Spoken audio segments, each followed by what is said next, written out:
Well, good afternoon, folks, and welcome to Getting Started 2025. This is Class 3 in a three-part series, and we're calling this one Creating and Maintaining a Portfolio. I'm Ken Cavola. I'm the president of the Mid-Michigan chapter. We include the entire state of Michigan, minus the area around the Detroit metropolitan area. My co-partner, my conspirator, my teaching buddy, my good friend is Mark Robertson. Mark is from about 45 miles south of me in Rochester, Michigan. And together we speak all across the country. We love to talk to face-to-face audiences. And if you have one that you'd like a speaker for, give us a call and maybe we can work something out. Meanwhile, we've been doing all these different online programs, and Mark is here today to watch the back room. Usually that's my job, and Mark's going to take that job today, and he's going to the conversation when he thinks it's appropriate.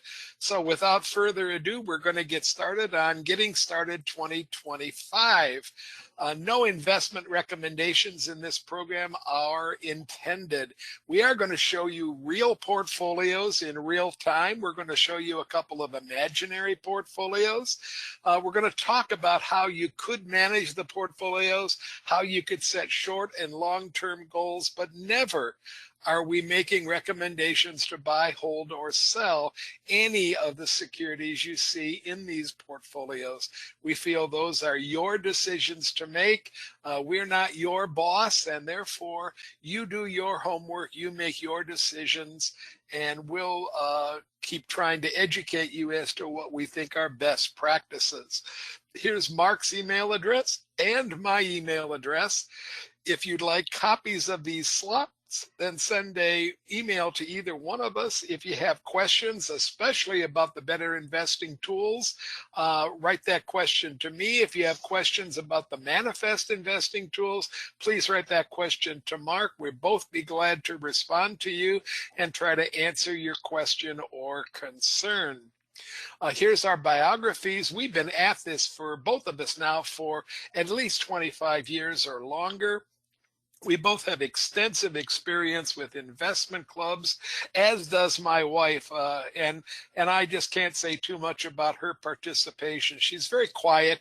She doesn't teach a lot of classes. She doesn't stand in front of a lot of people and make pronouncements. But without her doing a lot of the behind the scenes kind of work, everything that I'm doing would be much, much, much more difficult. I belong to a lot of investment clubs, and Mark runs a website, and together we're quite busy, but we enjoy a lot of what we do, most of what we do, because we think we're making a difference. If you'd like more information about the Mid-Michigan chapter or about manifest investing, you do have our emails. Here's a disclosure. Go on, Mark. We should just point out that it was Natalie who discovered cognizant technology 20 or 25 years ago.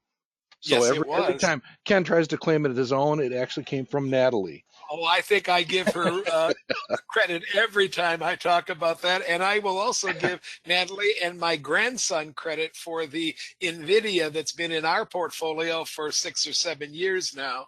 So you're buying dinner again. Keep talking. I'm buying dinner again. Okay. This disclosure is from Manifest Investing, and Mark makes the point that a lot of times when you're doing investing, simpler is better. When he says Occam was right, he's talking about Occam's razor, which basically is a logical premise that says the simpler of two explanations is usually the correct explanation. We're trying to keep what we're doing today and with all this series of classes simple enough for a novice, a beginning investor, especially someone new to the tools. I just don't believe that I have to tell you everything I know about everything in a 45-minute class. And we're going to confine ourselves to very, very narrow kinds of explanations in these three classes, and in this one especially, and try to get you up and running. Once you're up and running, that'll generate questions. And we're going to make ourselves available in the next 6 weeks or so by doing a couple of help sessions. They'll basically be just some open mics on a morning or maybe a late afternoon, depending on the day we choose or the days we choose. And we'll be just opening our mic and inviting those folks that came to one of these 3 sessions. We have all your email addresses, and we'll just invite you to come and check in if you have a question or a concern, or if something is causing you sleepless nights because you can't make it work.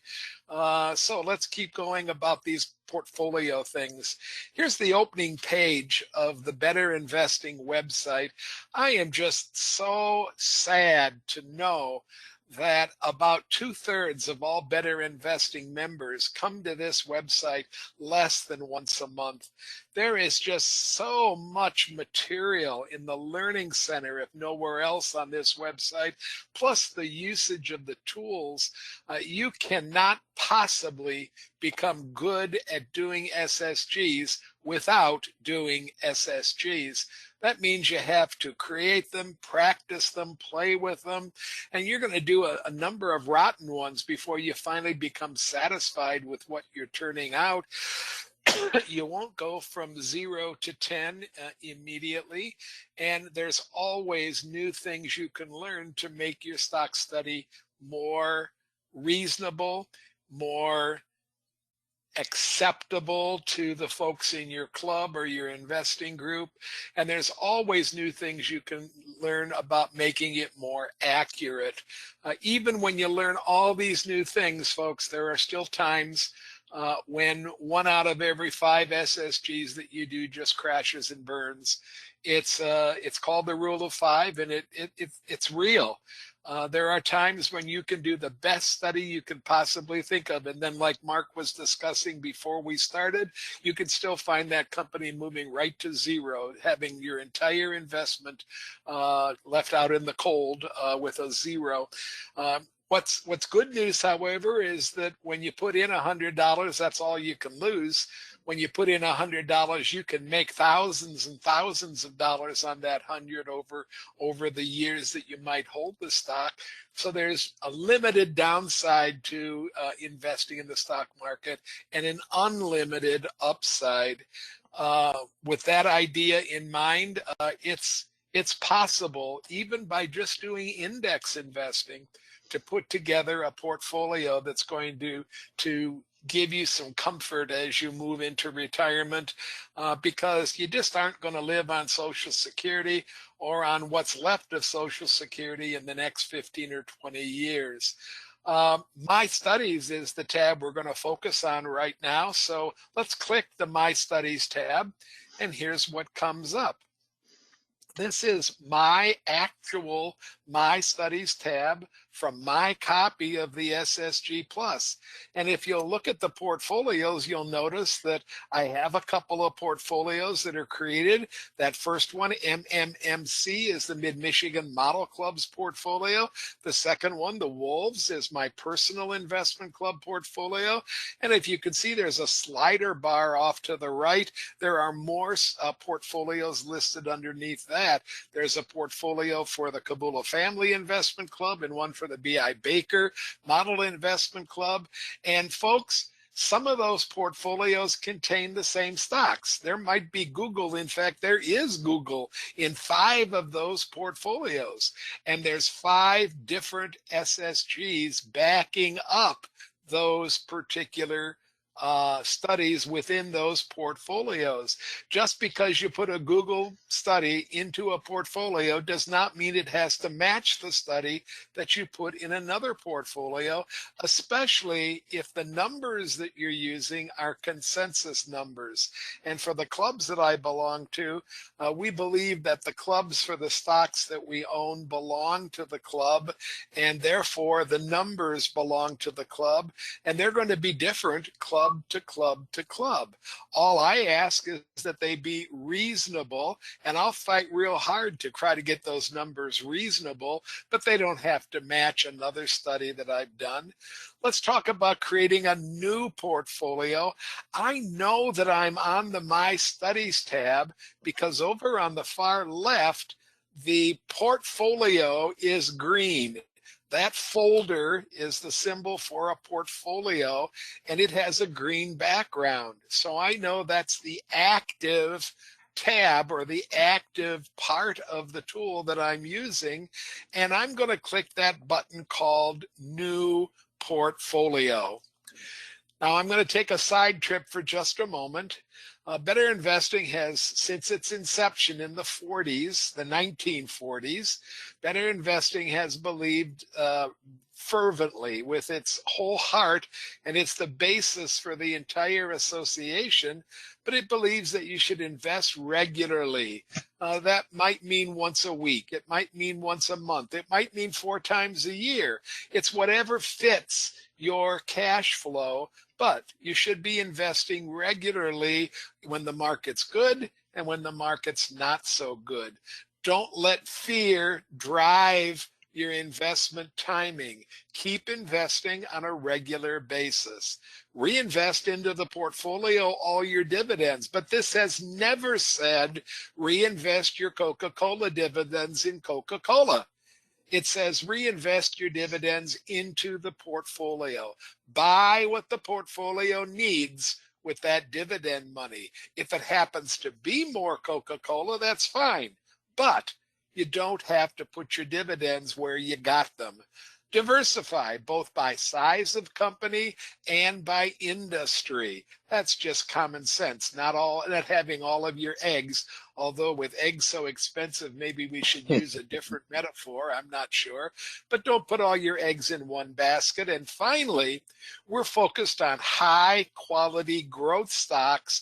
And I could add to that, we're looking for them selling at reasonable prices. So our investing style is a nice blend of growth investing with value investing. We're looking at growth stocks, but we want to buy them at reasonable prices.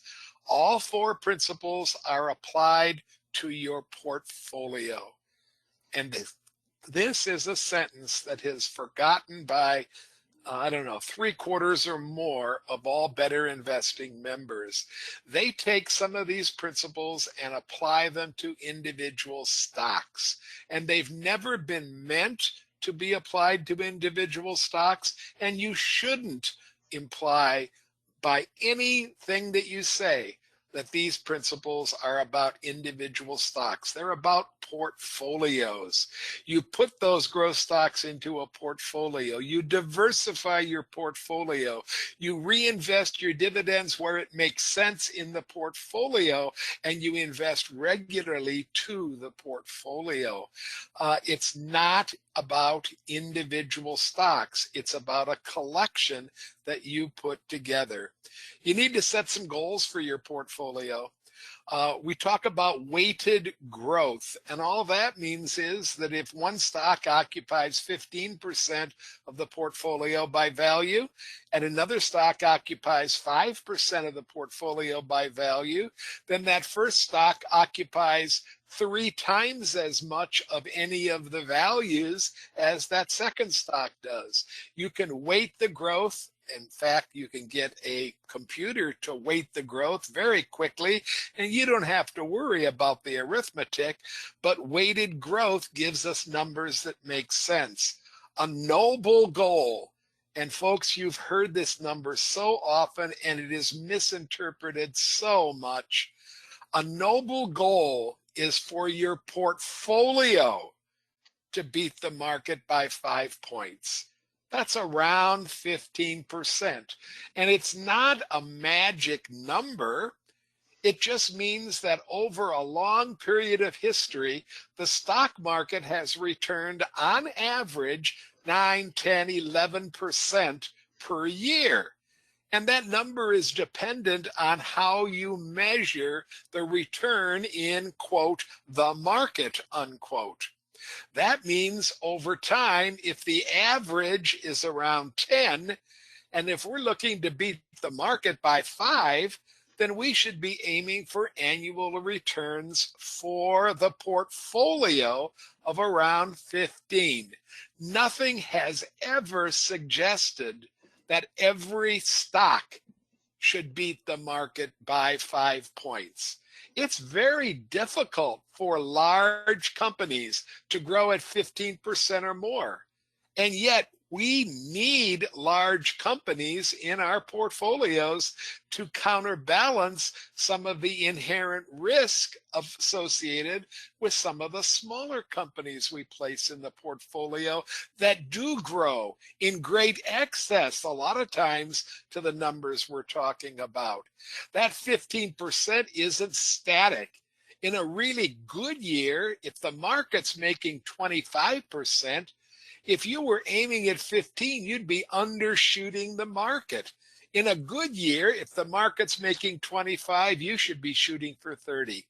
And in a more challenging year, when the market may be losing 10%, you should be happy if you break even or lose 5%.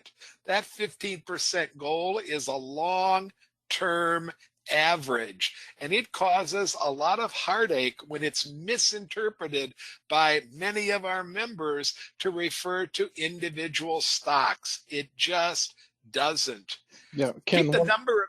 Go on, Mark. I just thought I would make an embellishment on what you were just saying, just to underscore the challenge.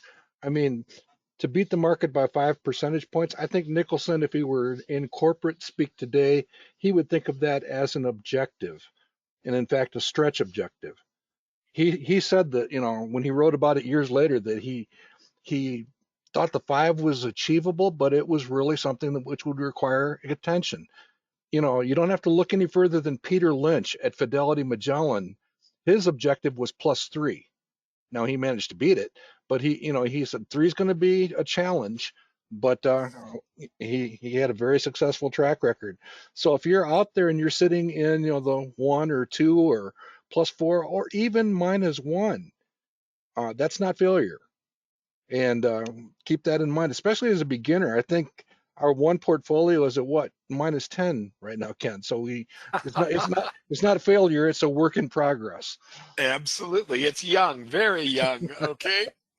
Keep the number of stocks in your portfolio manageable, folks. You don't want a tracking portfolio.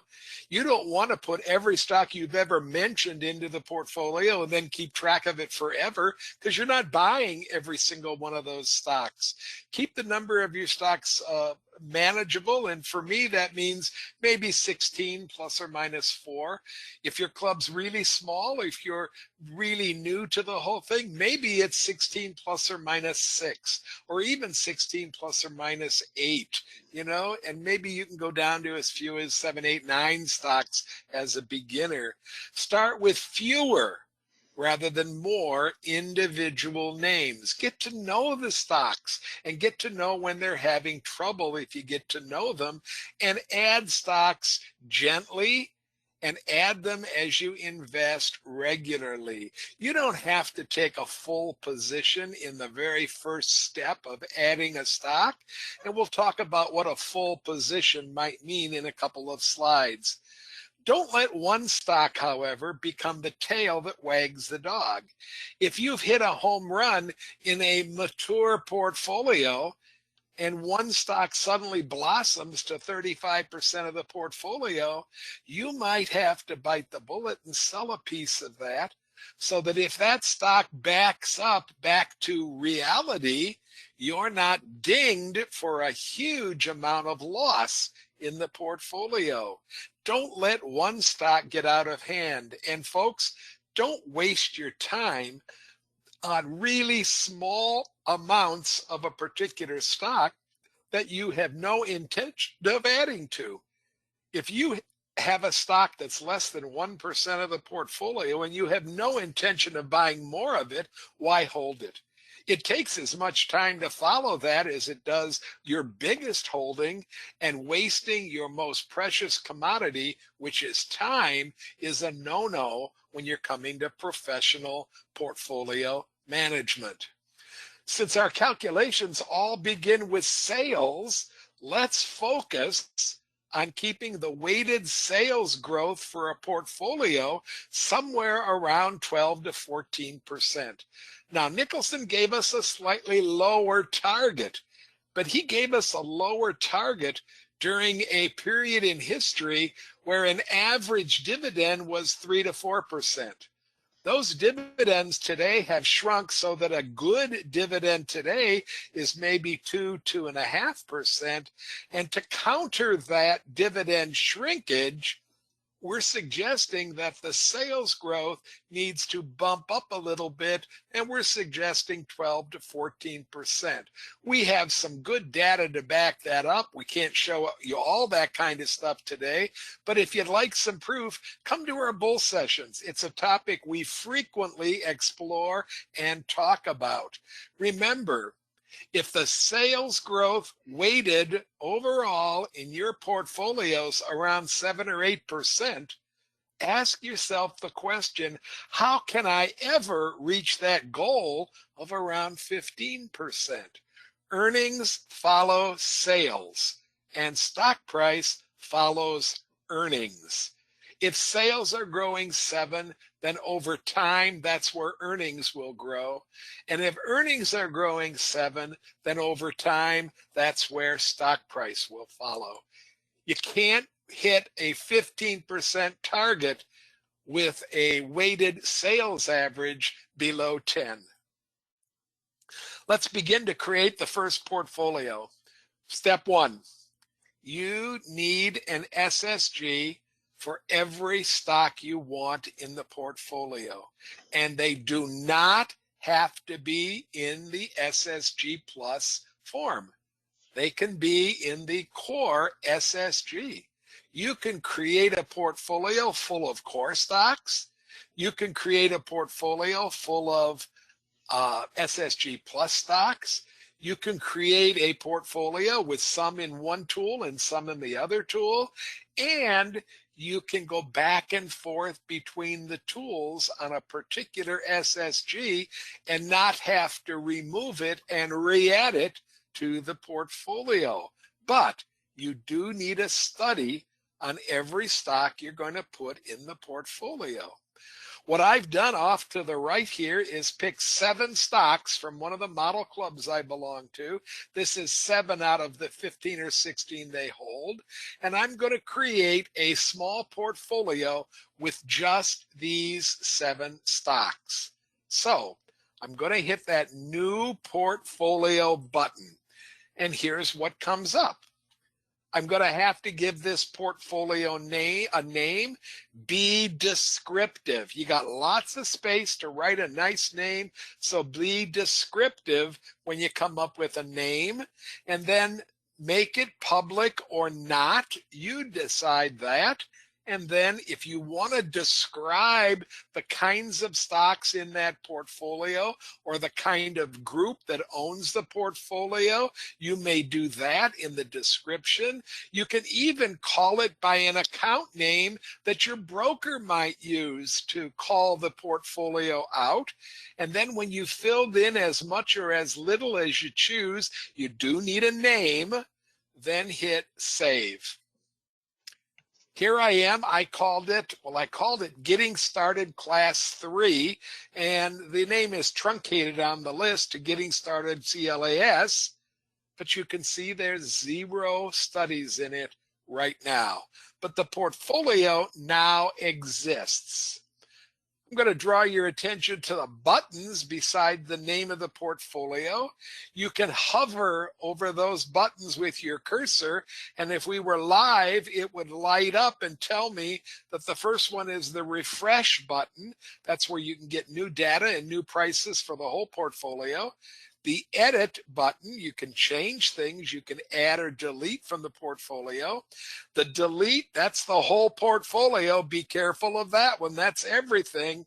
And the reports button. And we'll talk a little bit about the reports when we get there, okay? Here I am adding my first stock. It was Google, and it was the stock study we did to begin class 1. Notice what I did was I typed the ticker GOOG in this little box that's right here. And what appeared in my tool is a list of all the stock studies that contain those 4 letters. Now it gives me the GOOG studies, it gives me the GOOGL studies, and if you were to put V for Visa in there, you'd have a really long list because there's a lot of studies with a V in them, okay? Look for the study that is the one that you want to place in the portfolio. Remember I told you be creative in your naming? Well, here's what defaulted. This Google study was first created on this date, but here's what I added. Getting Started, the name of this series, and the date that I actually wanted to do, put it in the portfolio. It happens to be the same day that I created it. So I put in that there. I clicked on this study, not this one or this one or this one. I clicked on this particular study. It filled in right here. And then it asks me for how many shares.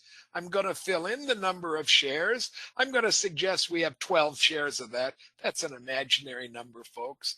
And then after you filled in the ticker and the shares, you hit the check mark. And here's what happens. All that information now goes to the next line, and it's kind of gray. GOOG with 12 shares right out there. If that was the only study I wanted to put in the portfolio, then I would now hit save.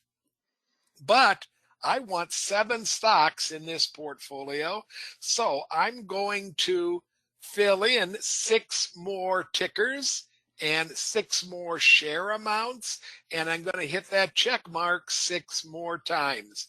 The next one is Zoetis. I put in ZTS. I picked the right one from the list. Notice I had noted that this Zoetis study was for Getting Started, and we're going to have 25 shares. But I don't see the check mark. Well, the check mark is there, folks. There's a slider bar right here, and if you slide that bar over to the right, the check mark, which is right now off of the screen, off the window, the check mark will appear. You hit the check mark, and now it looks like this. I'm ready to place Google and Zoetis. If that was the only 2 stocks I wanted to place in the portfolio, I could now hit save. But I'm going to put 5 more in. So here I am after putting 5 more in. Now, I want to draw your attention to a mistake that I purposely made to demonstrate the next point. I wanted to place Visa in the portfolio, but somehow I ended up with SWAV. It has the V from Visa, and I picked it by mistake and placed it in the portfolio. I saved it, and that gave me 7 stocks, but one of them was not what I wanted. I then hit refresh to get all decent, good, new prices and data for everything in the portfolio. And then I went to the reports. Refresh button, just a single click will update all the stocks in the portfolio, data and prices. And then I'm going to the reports. Notice it is showing me that there's 7 stocks in there. When I looked at the first report, and it's called the summary report, up here there's some choices in reports. The green background says I'm looking at the summary report. I noticed that Shockwave Medical was on the list, and I didn't want it on the list. So I deleted it by hitting the edit in the portfolio button. And then I quickly added the Visa that I should have added. But I forgot to update the price for that new stock that I put into the portfolio. Look what the portfolio has done. It's alerted me to the fact by using a different color that I have a stock in the portfolio that's not matching the price in all the other stocks. I updated this on the 21st of February, and 6 of the stocks are carrying that price.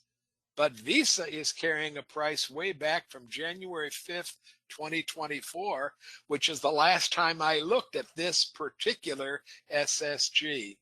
I need to update this, and I can do it by hitting that update button for the whole portfolio again. Okay, keep that in mind. These columns are a typical spreadsheet. They can all be sorted. You can sort upside downside. You can sort by buy, sell, hold. You can sort by percent of portfolio. There's a lot of different things to sort by, and you can really get some help in managing the portfolio. Let's start by looking at percent of portfolio. Here I am now, and I'm sorry that I didn't update the Visa, but this is an imaginary portfolio anyway, so just imagine that I did. I'm looking at percent of portfolio, folks, and I'm noticing that one of the stocks is a lot bigger percentage by value than most of the others. I'm also noticing that one of the stocks is really small in comparison to the others. It's just something that I have to start to be aware of. Now, what's an average holding for a 7-stock portfolio? Even the most math phobic person in the class can say, well, 100 divided by 7, which is around 14, should be an average holding. If they were all equally weighted, they'd each have about a 14% holding. So one of the stocks is more than twice as large as an average holding. And one of the stocks is way less than half of that number. I need to internalize those facts and think about them. Remember that idea about not letting one stock become the tail that wags the dog and not letting another stock waste your time? Let's look at the buy, hold, sell comments based on my judgments. They might be helpful because they're telling me that 5 out of the 7 stocks, based on my judgments, are in the buy zone. And the best total return is coming from the stock with the best total potential return is coming from the stock with the largest value already. Folks, I would not want to add more IESC to this portfolio, even though it's tempting at a 22.8% possible total return. It's already too big a holding. If I have money to invest, maybe I'll move to Visa, or maybe I'll move to MedPace Holdings, or maybe I'll move to Google.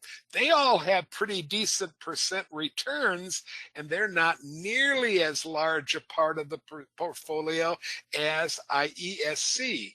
And once I look at the 3 that I mentioned, I think I might focus on MedPace and Alphabet as being possible additions. I'm disciplined enough to not add to my smallest holding because it's not in the buy zone. I'm a disciplined investor. If I'm going to take all the time to do all this work, then I'm going to listen to what I tell myself. And I'm telling myself that Gentex is not a buy right now. So even though it's the smallest holding, I'm not going to add to it. I'm looking at diversification by sectors. The market is divided into 11 or 12 sectors, depending on whose system you use. We're using Morningstar's system because our data is Morningstar based. And Morningstar says there are 11 different sectors. I happen to have representation from 6 of them. There's 6 different colored pieces of pie in there. None of them are taking up too huge a portion of the whole portfolio, especially since this is a pretty small portfolio. And I know that I never need representation from every single sector. There are some sectors where it's darn difficult to find high quality growth. And if you can't find a good company in those sectors, then you don't buy anything from that sector. There are other sectors where growth is a little bit more common. The three or the four biggest sectors in this portfolio happen to be the four sectors where it's much easier to find high quality growth than it does in some of the other sectors. But this graph should not be something that I look at and try to make perfect.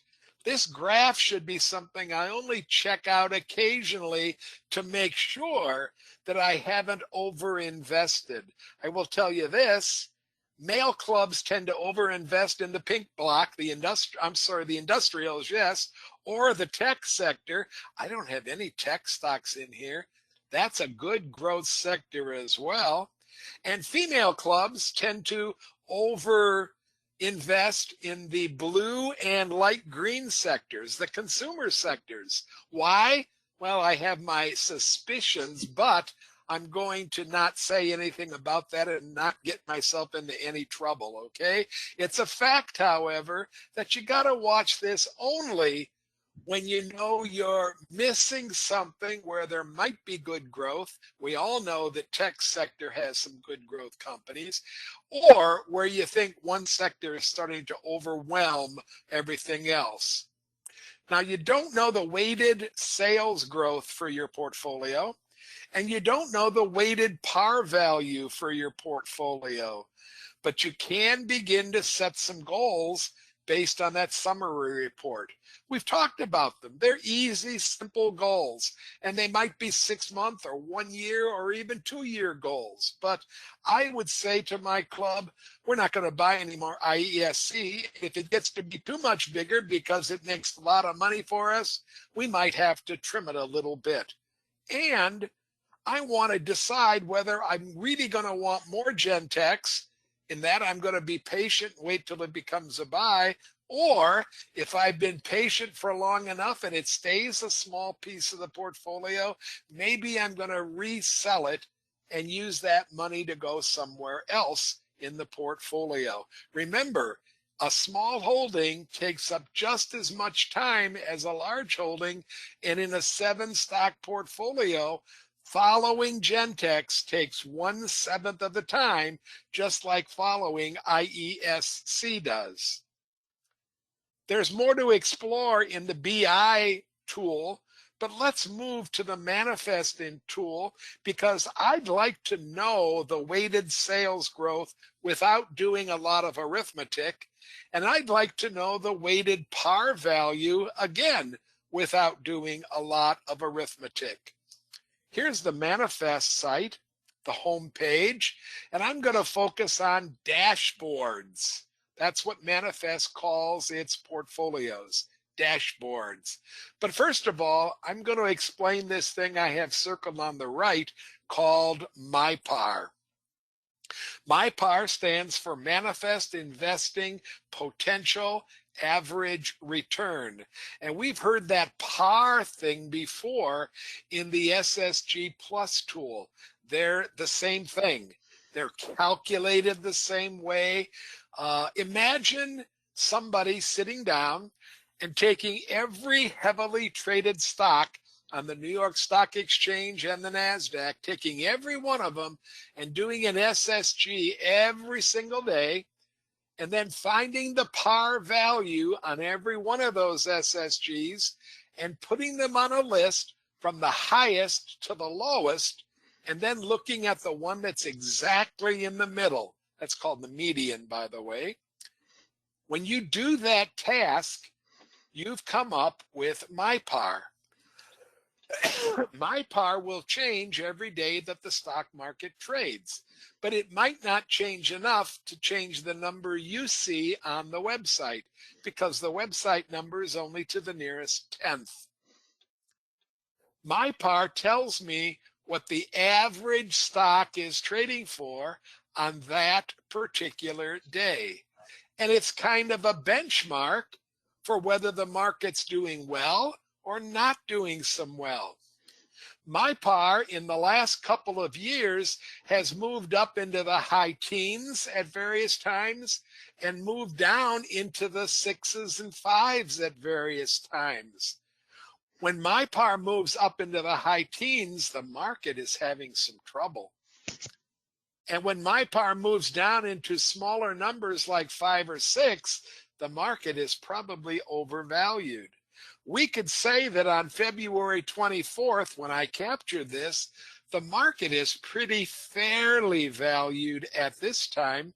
And it's fairly valued because we remember the long-term estimate to be around 10%. Hello, Nick. Go on. Is there a question? You're doing fantastic. Well, thank you. Okay. Yeah. Heard from Grady Jordan, who's a friend of mine that screwed up his back about 7 years ago, Oh, and he's that's got her a new thing in there. I Now he's got a cold. Okay. Can you I got it. thank you. Okay. Now, we have a noble goal. Remember that noble goal? Beat the market by 5 points. And if 9.7's the average, then we'd love to go up to 14.7. That's just 5 above 9.7. Mr. Nicholson also told us that if you're trying to beat the market by 10 points, it's a fool's errand. It's almost impossible to do. So we'll hit the top of our sweet spot. We'll set it at 10 points above average at 19.7. That's the sweet spot. That's what we're aspiring to. That's our objective. If we don't get there, that's okay. That's a noble goal. But let's set a real goal of just beating my par. That's the real goal that I'd like each club to try to set. Please keep that idea of beating my par in mind as you press the dashboard tab and get this screen. Now I press dashboard, and I'm going to click new dashboard, and here's what comes up. Now, I filled in the name, Class 3 getting started, and I even dated it, March 1st, 2025. I said there's no cash in this portfolio, and I don't want it to be public. I don't want anybody else to look at this, just me. And I'm putting the first ticker in there, Google. Remember, we said we had 15 shares of Google, so I'm going to put 15 in. And since I want 6 more holdings, I'm going to hit add another holding. And I'm going to put in Zoetis. And then I'm going to hit add another holding. And I'm going to do that 5 more times and put in those other 5 stocks along with their share count. As soon as I then hit submit, here's what pops up, this dashboard. And the default sort is by percentage of total portfolio.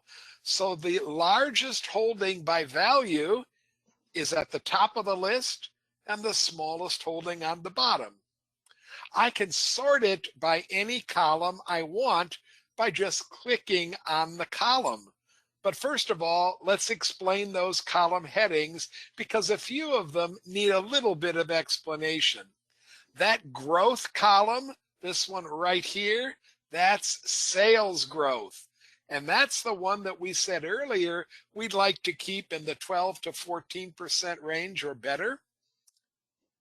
The projected PE column is actually the projected average PE, okay?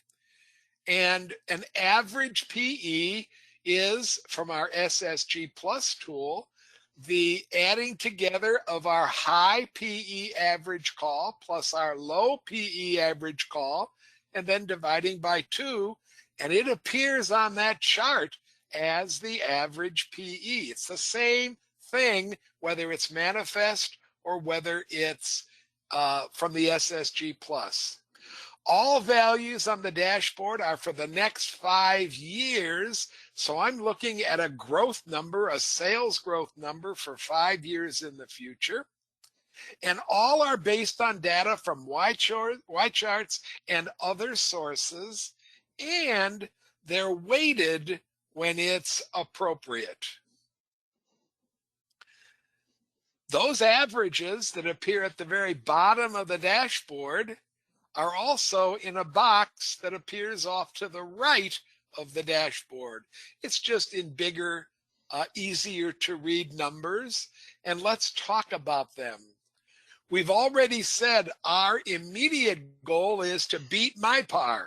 Well, 10.9 beats the MyPar number that you saw of 9.6 or 7. The quality is blue, and that indicates that the weighted average of the quality values is in the 91st percentile. It's better than 91% of the qualities that I could think of in this portfolio.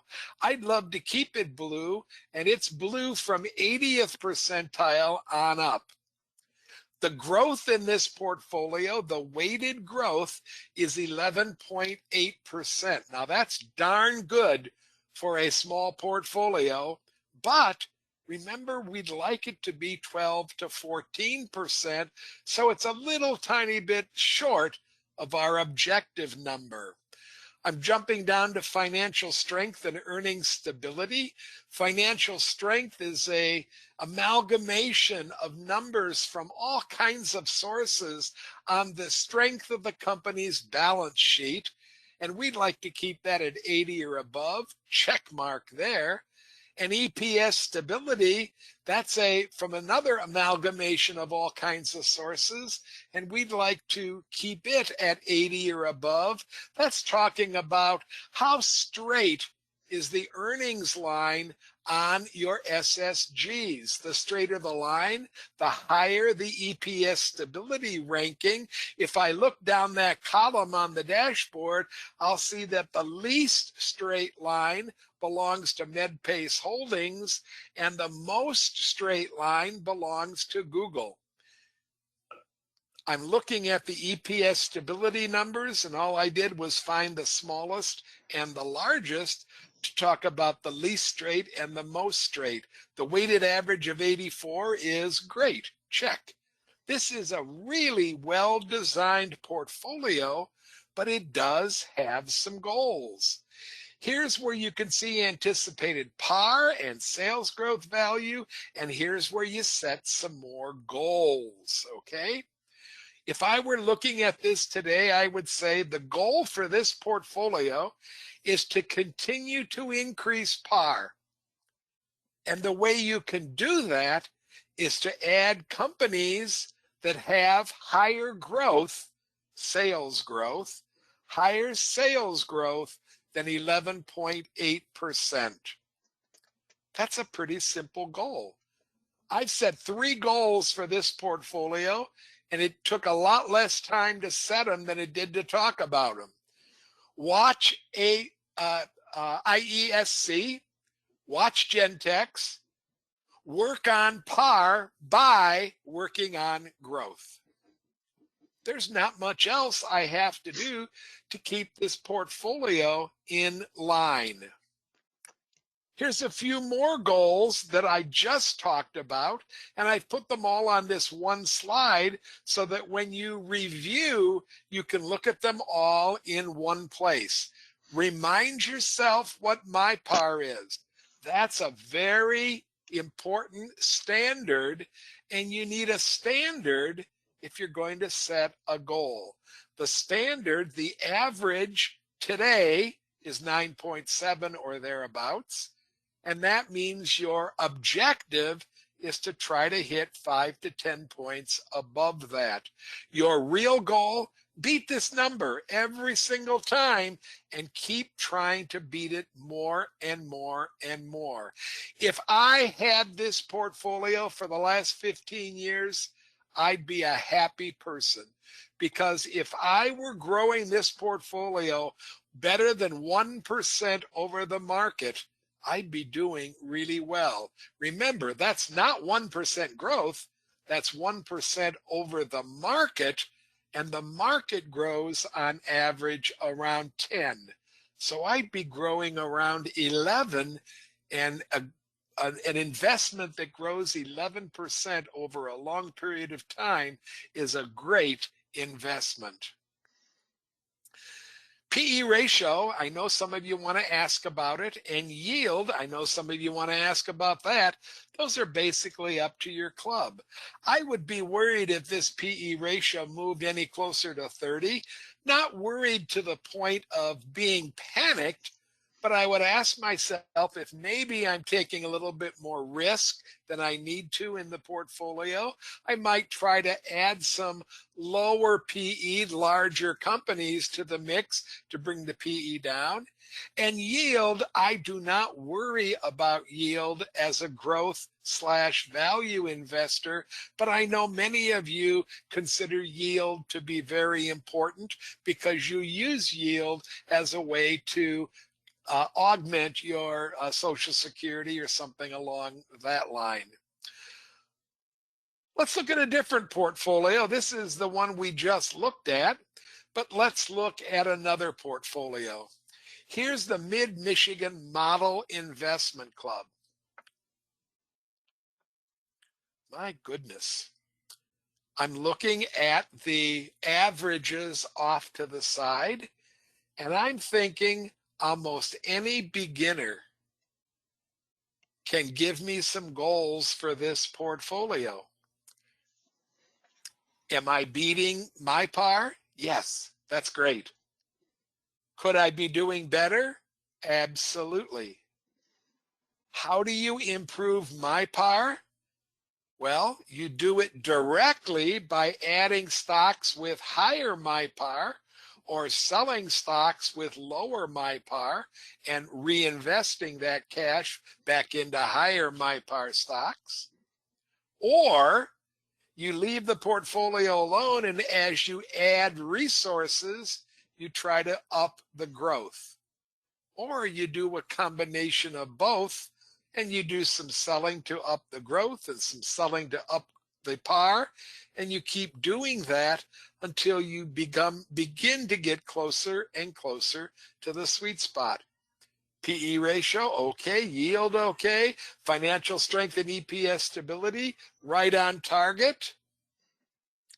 This model club's portfolio is pretty well designed.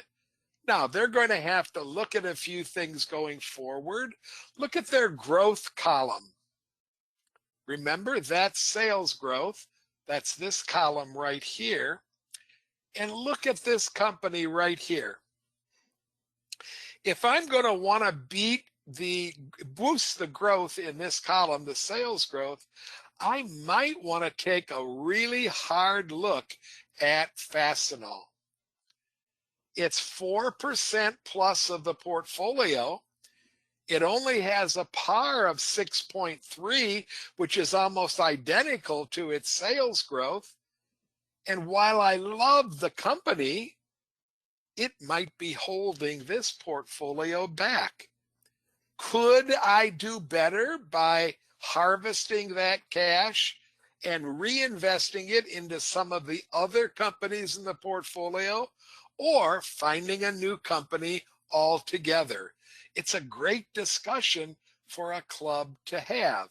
There's a couple of other ones on here that we might discuss, but let's move to another portfolio that might be interesting. I'm going to go to Manifest itself.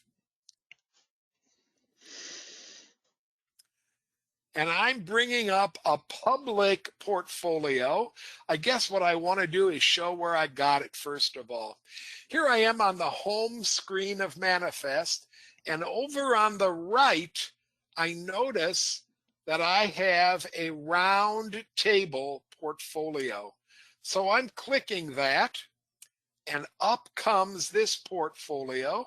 It's sorted right now by value. And I see that the value of Microsoft, that's the biggest holding in the portfolio. Here's the second biggest, third, et cetera, down the list right here. I'm going to sort it by par, and then I'm going to show you how many companies are in this portfolio.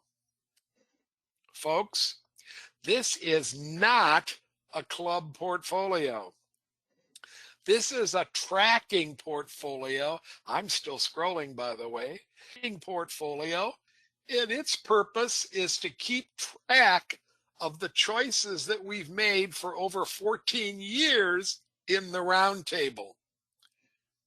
We have the same goals in the roundtable that a club has, but we'd like to demonstrate that by buying and selling over long periods of time, you can hit goals that are kind of amazing. Look at the par in this long-term tracking portfolio. Now, there's a lot of positions in here. We bought Cognizant 15 times. We bought Gentex 13 times. Google 12 times. All of the stocks after this 10X, we've bought 10 times. And you can read the rest of the legend like that. If a company like Costco doesn't appear in the legend, that means we've only bought it once. Look at the par for this tracking portfolio. Are we beating my par? We certainly are. Are we in the sweet spot today? We're certainly not.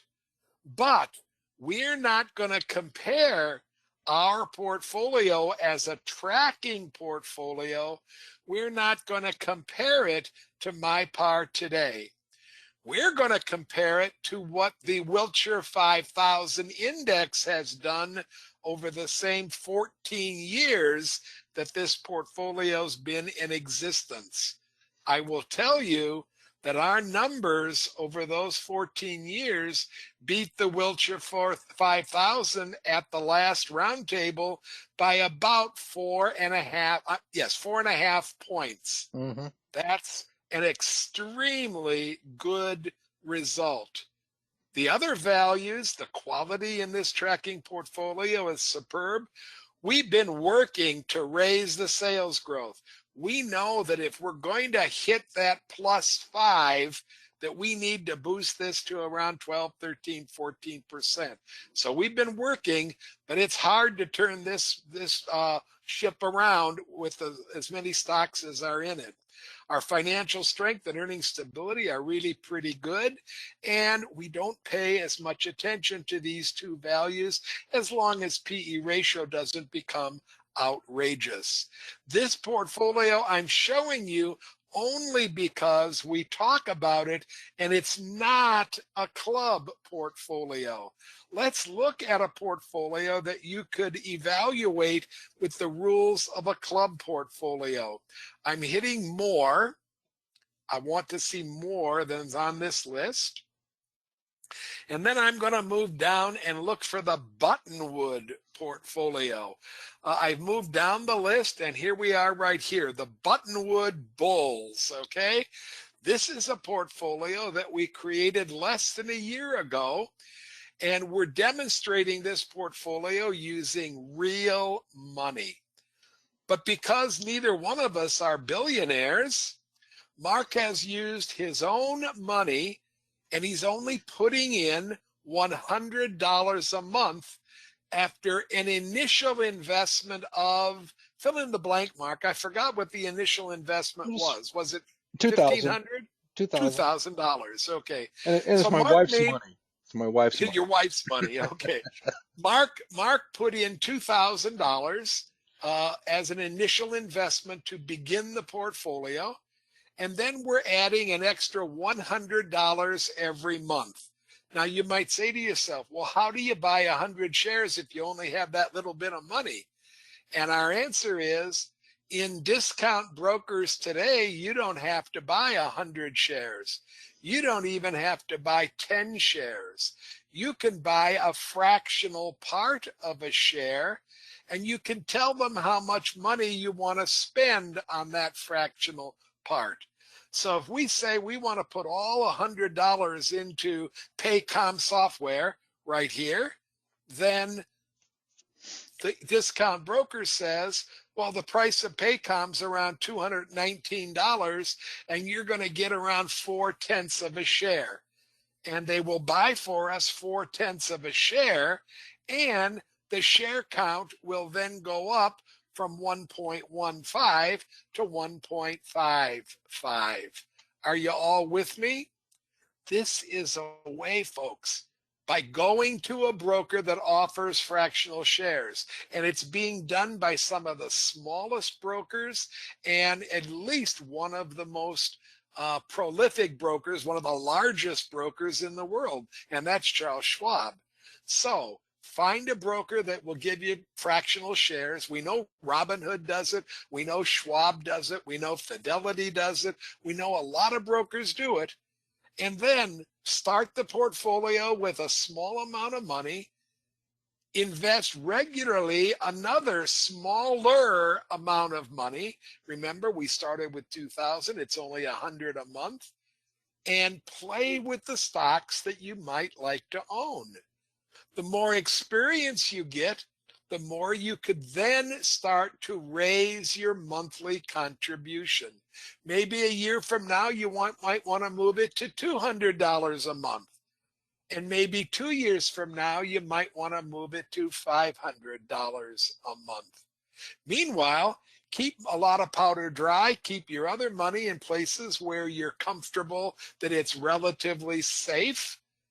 And use this as a learning tool until you get comfortable with managing your own portfolio. Look at those numbers here. Par value in Buttonwood. Well, we're coming darn close to the sweet spot now. We're almost 3.5 points away. I'm 3.5 points over my par, and we're coming within a point, 1 point, something or other of the sweet spot. Quality is excellent. Growth, well, we'd love for this to stay in the 12 to 14% range, and look where we have it. PE ratio doesn't bother us too much, although that's a pretty good ratio for this kind of growth. Yield doesn't bother us too much, and financial strength and EPS stability are both excellent.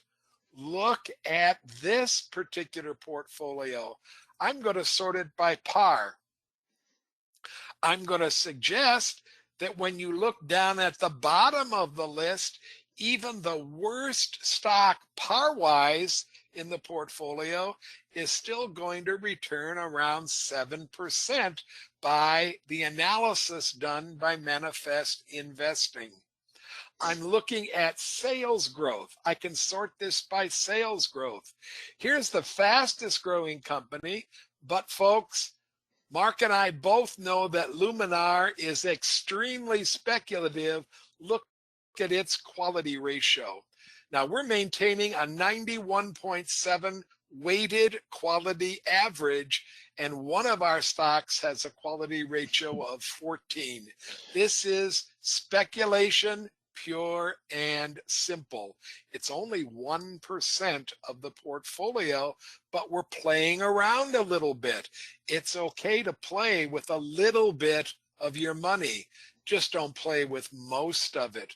Mark, what else could you tell us about Buttonwood? Well, full disclosure, I personally, in addition to this account, I own Luminar, and Laser is one of those LiDAR companies working with the automotive manufacturers on autonomous vehicles.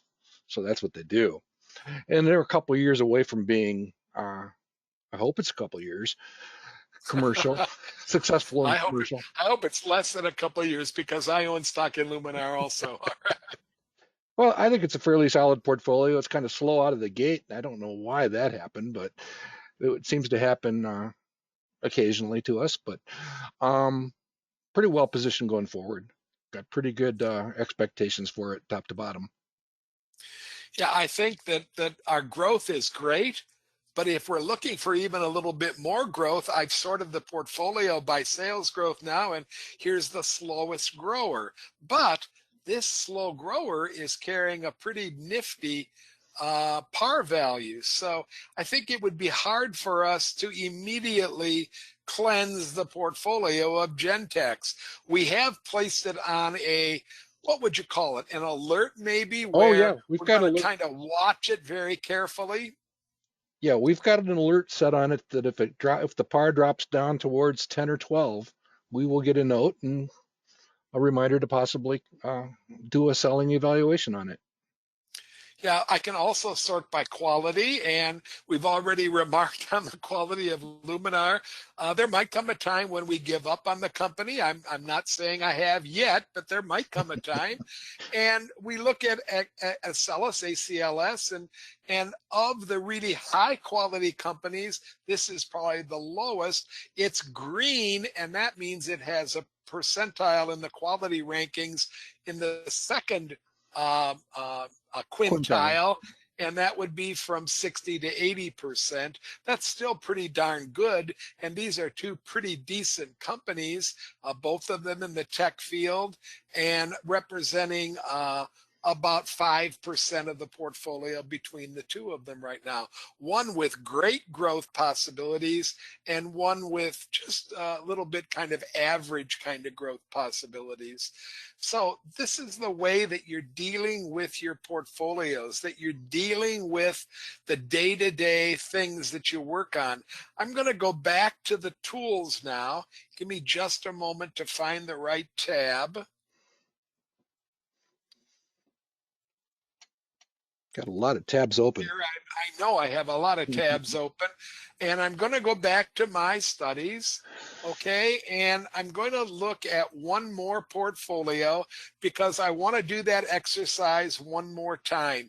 I want to show you how we use this SSG Plus tool when we're trying to decide on what to buy in our portfolio on a particular meeting date.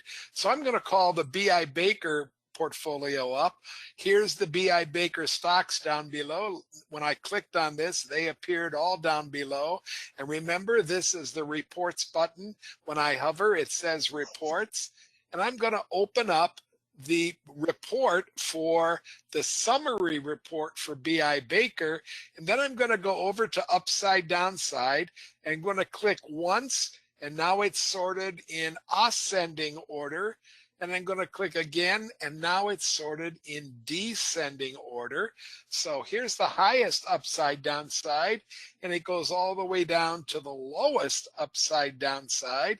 And if you look on the far right, everything from that orange bar on up, according to our SSGs, are in the buy zone. And this is a great way for us to focus on what we can buy, because we also see the percent of portfolio in the middle of the chart. Let's move over to here. There's the percent of portfolio column. And we also see the potential total return off on the right next to where it says buy, hold, sell. And we also get an idea of what's on our pounce list. Now, a pounce list in a portfolio is a list of stocks that you vetted, you really like what they look like, and you love to own it. You just don't have enough money to buy it, or it's not in the buy zone at the moment. Well, I'm looking above that line that I'm on, the orange line that tells me I can buy from there on up, and I'm seeing one stock with zero value. That's MI Homes. It's a home builder. We could have a feisty discussion in the BI Baker Model Club about whether it's time for us to move back into the home building stocks. We were in home building stocks for a reasonable amount of time and made some really good money on home building stocks. We moved out of them as interest rates began to climb, and we haven't moved back into them until we've started to see some of the home builders move into the buy zone. What would we do when we discuss this pounce list stock? Well, first of all, we have somebody following it, so we'd ask for their recommendations. But also, we'd look at the manifest page. We'd read the value line page, maybe read it as a group at the meeting, read the commentary if it exists. We'd ask for a very great discussion about some of the competitors, and we might even do a challenge to MI Homes right at a future meeting where we put MI Homes up against companies like D.H. Horton or Pulte Group or Toll Brothers and see whether MI Homes is still what we think is the best in the industry. All of what I'm talking about can be done with the tools that we have, and I'm belonging to clubs that uses both of these tools to manage their portfolios. I'm proud to say that 2 of the 3 public clubs that I belong to are actually beating the goal of beating my par, and one of them is darn close to beating that goal. So with all that in mind, I think it's time for us to call it a day unless we have questions in the back room. Any questions back there? Yeah, here's a summation question. For a beginner, looking at all these tools, the SSG Plus, portfolios, dashboards, etc., where do I start? It's a bit overwhelming to get started with so many tools to learn and understand. Why don't you frame that for us? Where would you start, and how I would you think think? I think you start by doing a half dozen SSGs using the core SSG, and you just kind of use everything else we've talked about today as exposure to the fact that you have a lot to learn. And a lot of help. There's And you have a lot of help a lot in of learning support. that material. Here's a list of some of the things that we're going to be talking about and that we do talk about at our bull sessions and our roundtable. And we're going to be offering classes on an intermittent basis as we move forward. Mark and I are great proponents of screening. We want to give you more help in using the tools and setting goals. We're beginning to explore how we can use AI to help us out and to make studying stocks easier. I have already, for example, discovered that there are so many darn acronyms in finance that I can't keep track of them all. And especially if I move into specialized finance like medical devices, I'm finding that if I put the acronym into AI, they tell me what it is immediately. And that's saving me a lot of research time right there. I would suggest that there is more material on the BI website and the help button in Manifest Investing than anybody could use in the next 12 years. There is so much great material there. If you've never looked at the beginning investor series on better investing, that's where you might start to get another dose of how to use the SSG Plus. But the how to use the SSG Core. And the SSG Core, I think, is where you want to begin your analyst learning. Begin to do your studies there. It's easy to transition to the SSG Plus when you're ready. And I would make it a habit to listen and to ask questions. As a beginner, you sat for 15 minutes with 2 guys that were willing to answer almost any question that you could possibly ask, and nobody asked us anything. I would hope that if you come to a help session, you'll come with 3 or 4 questions, and I promise to stay as long as there are good questions coming from the audience that are germane to the topic we're talking about. Now, I have to qualify that because I've been hijacked before into meetings where they want to discuss the whole world, and I'm not willing to stay for 6 days. But for a couple of hours, if I need to, I'll stay. And Mark gives of his time freely and willingly to help anybody that wants to ask. So with all of that, I think that gives you at least one starting point. Do 5 SSGs until we announce a help session and then come to it. The other thing that I tell any beginner, especially young people, but any beginner, is a dear friend, Nancy Isaacs, who when she first got started involved in investing, what she would do is she would take an index card, and I kid you not, anytime she encountered a phrase or jargon or whatever, she would write it down, and then she would go seek the answer. She would ask friends, she would check out things online or whatever. And every year I would see her at the national convention. She would hand me the card with all the stuff that had been crossed out that she had figured out. And that she literally, I refer to that as the sponge approach to figuring this stuff out. Just be a sponge. Just be a sponge. And I mean, I see in the back office here, Marty and I answered the same question slightly differently. That doesn't mean either one of us are wrong. In fact, it's the same answer. It just is how you frame it. So yeah, it's just keep asking people and be a sponge. Mark, I have a couple of hands in the air, Mark, and they're from folks that I recognize their names. So one is Sandy Cook, who's the secretary of the B.I. Baker Model Club, and I wouldn't call Sandy a novice. She's been in the club now for a couple of years, and Okay. I think she's past novice, but I know that she's eager to ask some questions. So Sandy, I've unmuted you. You have to unmute yourself, and then you can talk to us. Okay, I do have a question.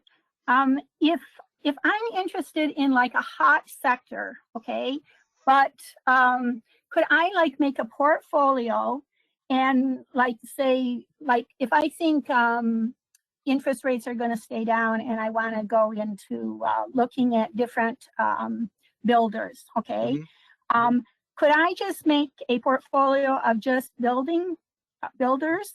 Absolutely. And then compare the low PE or the growth rate or the par or all three of them and try to decide which would be the best company. How about this, Sandy? Watch this, okay? I'm in Manifest Investing, okay? And I'm going to call up Toll Brothers, TOL, because I know that ticker and I know that's a home builder. Okay, you with me so far? Right. Okay, now notice right here, it tells me that Toll Brothers is in the discretionary sector and it's in the residential construction industry. That's what I expect to see, right? Right. Watch what happens when I press residential construction. And now sorted by quality. Okay, so let's put quality at the top. Is this kind of what you had in mind? Yes, it's exactly what I had in mind. And so now what I would do is create a dashboard, pick out, say 5 or 7 names that you want to track, create a dashboard to track, put $100 into each one and follow them. Dig in deeper on them, whatever it takes.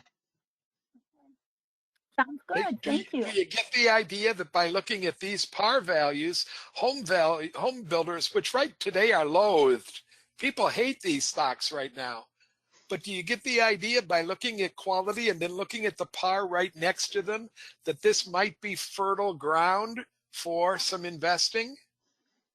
Well, yes, and the thing is I can look at the projected average PE. I can also look at the growth, and I can look at the par, and I can look at the quality, and decide what is the best way to go. Is it a good idea to look at like the lowest average PE, or is it better to look at like the sales growth, or we look at all 4 of them? I think you want to focus on a lot of things at once if you can. I might have some problems with Invitation Homes, for example, because I noticed that most of the high quality stocks have PEs under 20, and here's Invitation Homes with an average projected PE of almost 40. Yeah. Okay. Financial strength So 45 too. So and a financial strength way down there. When I'm looking at the rest of them, the financial strength, from Toll Brothers on up is pretty decent. So that's the kind of decisions that I would want to make. The one thing that we would encourage you to study, and Matt Spielman from the Houston chapter does a outstanding job of reinforcing this. Green Brick Partners is on here because they have very strategically located themselves in Austin and Dallas and a couple places in Florida and around Atlanta. All these places have one thing in common: a shortage of residences and an increasing, especially affordable residences. Yes. Yeah, and an increasing wage earning population. The demographics are driving. So, we all know that real estate is local. Real estate investing, or investing in a home builder is also extremely local.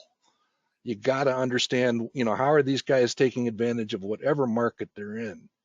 Sandy, you're in the BI Baker Model Club, and if we were looking for an industry to study in BI Baker, we probably could put a great study together of DI Horton, Pulte Group, Green Brick Partners, Lennar, and Toll Brothers.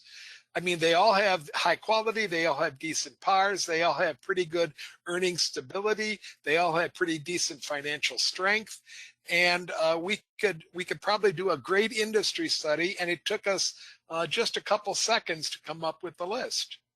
And Pulte's a Michigan company. And I do have a question, because I can see very quickly that MI Homes, not only it has a low PE, however, it has really poor quality and financial strength. Yeah, I will tell you that MI Homes has been on that Baker Pounce list for a long, long time. And every time it's brought to the fore, the overwhelming consensus is no, that just doesn't have good numbers, but we can't get a motion for anybody that wants to drop it from the Pounce list. Okay. Okay. So all right. I think the best way to get MI Homes off the BI Baker Pounce list is to challenge it, and we have a ready-made list of challengers up here on top. Yep. This is great. This is wonderful. Can I offer one more suggestion in regards to this? Yeah, Marty. Sure, go on. Yeah, just pick on DHI. Pick on the DHI symbol up there at the top and click on it. He's Okay. on the ticker symbol. Top one. There you go. Yeah. Okay, now on the right, you see two pop-ups. One Yeah. that's got the top in residential construction and another that's got the top in discretionary. So this could be, a short list of the best companies in both fields there.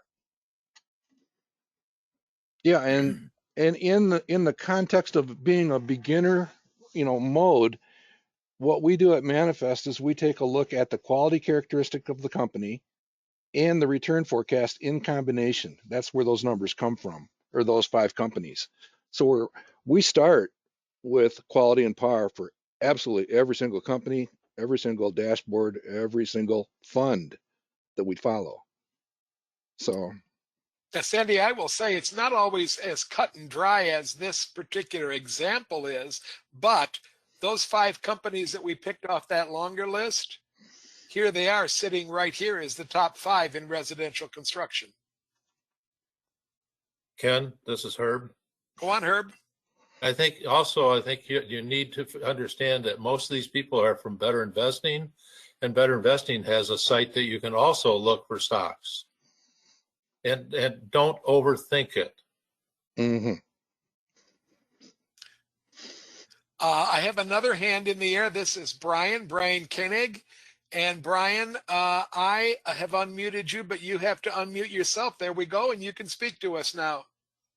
Yeah, great presentation. I have a question now. I hope it's appropriate about stock clubs doing their company reports. Ours currently, each time there's a new 10Q, the member following that gives a talk on it. And it's kind of repeated. And I think that I've seen here that even watching the bull sessions in that, you cover a lot of stocks, but you don't go back and go over the same club over and over each quarter. In fact, you very seldom mention that unless there's an alert. So if I tried to maybe steer the investment club away, following some of the questions or the comments that we've seen here would lead the club into a better understanding of where we need to go rather than looking in a rearview mirror of the last quarter or year of where we've been. Brian, let me give you a couple of things, okay? The last Ticker Talk that we did, and you can find Ticker Talk in the Learning Library under Ticker Talk. The very last one we did, the time before that, I did a 5-minute stock report, okay? And I talked exactly about what you're talking about, made the point that a well-behaved stock, if you go over once or twice a year, that's probably more than enough. A stock that's not having any issues, if you go over it once or twice a year, that's probably enough. The only time that you want to spend quarter by quarter is when you've put a stock on kind of probation, or you've put it on a warning seat or a hot seat, and basically you've said if things don't turn around, or if you don't meet certain goals, we're going to sell you. You know, that's the time to maybe look at quarterly reports, or maybe even in very serious cases, monthly reports. But that shouldn't happen very often in a portfolio. For a normal stock meeting in clubs that I belong to, we go over 3 or 4 of the stocks in the portfolio every meeting, and we have a set rotation so that each stock is going to be covered 2, maybe 3 times in any given calendar year. And if the stock is well behaved, and a great example is Visa, for example, the Visa stock report is usually something like, you know, they've met our expectations in the most recent 3 quarters. I see no reason to change any of the values on the SSG at this time. Thank you. That's the stock report. Okay. And when you look at Visa, you understand why they can get away with a stock report like that. Costco might be another one where the stock report says they've met all of our expectations. We're making a lot of money. The stock is extremely overvalued at this time. If you want to sell some of it, you might consider that. There's your stock report again. You know, it doesn't have to be full of so much detail that nobody seems to understand at a meeting anyway. Ken, I think we Thank should you make very much. I was just going to say, I got my answer now at the next club. I can say the members of on the what podcast said this. So thank you. Okay. Yeah, I think we should maybe dedicate a future session to the challenge concept too for a Absolutely. portfolio management meeting. I'm in clubs now with quite mature portfolios, and more we're starting to use challenge now, because we have people more and more falling in love with certain stocks, and the only way to get them to follow out of love with a certain stock is to give them a new lover. All right, so the only way to make that happen is to challenge a lot of times. Okay. Thanks, Brian. Any other hands in the air? I don't see any. Any other questions, Herb or Marty? Any other questions we should cover? I see that We've covered them out all. I think Great. Marty put the link to the YouTube page. The first 2 sessions are already there, and the third one will be there in a few minutes. Okay. And we appreciate the audience. It was much larger than anticipated, and I'm happy to send this out past our own chapter, but I'm especially pleased with the number of folks right from mid-Michigan that attended the program, because you're the folks that drive our program and tell us what we should be teaching. And right now I'm encouraged by the number of new folks that I'm seeing joining some of our more established clubs. Our model clubs are, I'm not going to say that they're overflowing with new members, but they are enjoying a reinvigoration with 3 or 4 or 5 new members. My personal club has 6 new members, and we actually have folks that are under 30 in our investment club right now, 2 of them. So that's pretty good when you talk about the old folks clubs like we used to be. We're no longer an old folks club. So with all that, if there's no more questions, and I did get a question from a member of the Wolves Club that I was just talking about. This You're is in trouble Sue now. Lynch. I know, Sue. You'll have to, Sue. You'll have to unmute yourself if you want to talk to us.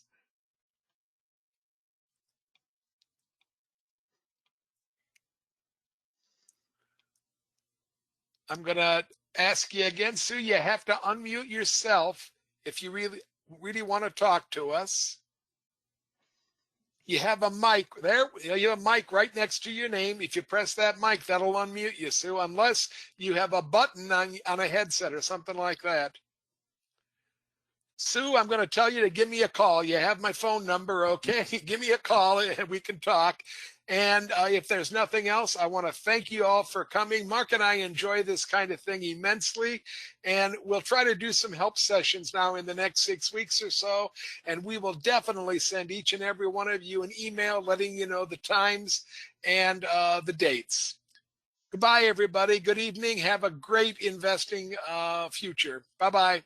Miss Ken.